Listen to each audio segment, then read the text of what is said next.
गज ने पुकारा भगवान को कब तक, जब तक संसार की आशा लगी रही।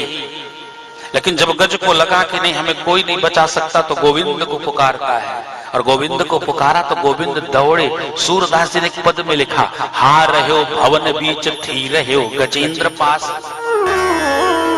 भगवान जब दौड़े बचाने के लिए तो रुक्मिणी जी ने पूछा, महाराज कहां जा रहे हो? भगवान बताना चाह रहे थे कि हाथी को बचाने जा रहा हूं, लेकिन हाथ निकला भवन के बीच में और थी शब्द का उच्चारण हुआ हाथी के पास। बोले इतनी तीव्र गति से भगवान आए? बोले हाँ। बोले इतनी तीव्र गति से कौन चलता है? कौन सा रथ था? कौन सा वाहन था? वो गरुड़ पे चढ़ के आए? गरुड़ इतना तेज चल नहीं सकता है। सूरदास ने लिखा, मन रथ पर आवत दर्शावत।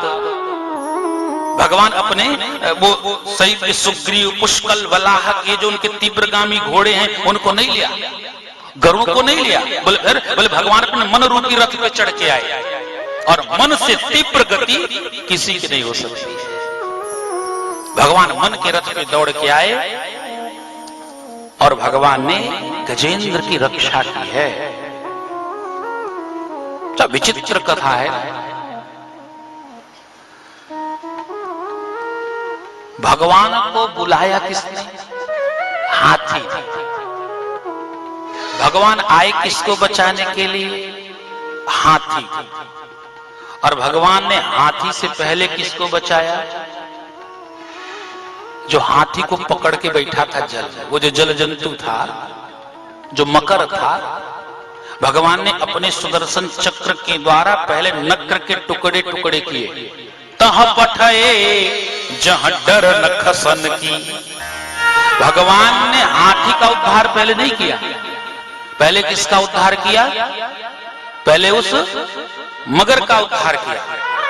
मगरमच्छ ने पूछा, अरे महाराज जी आपने क्या किया? बुलाया, हमने पुकारा, हमने आपत्ति में हम पड़े, विपत्ति में हम पड़े, और आप आते उद्धार पहले उस मगरमच्छ का कर दिए। क्यों? भगवान कहते हैं क्योंकि वो हमें बहुत प्रिय हो जाते, जो हमारे दासों का चढ़ पकड़ के बैठे रहते हैं। जो हमारे दास संत जन हैं, उन संतों के चरणों को जो पकड़ लेता है, मैं उससे अति प्रसन्न हो जाता हूं।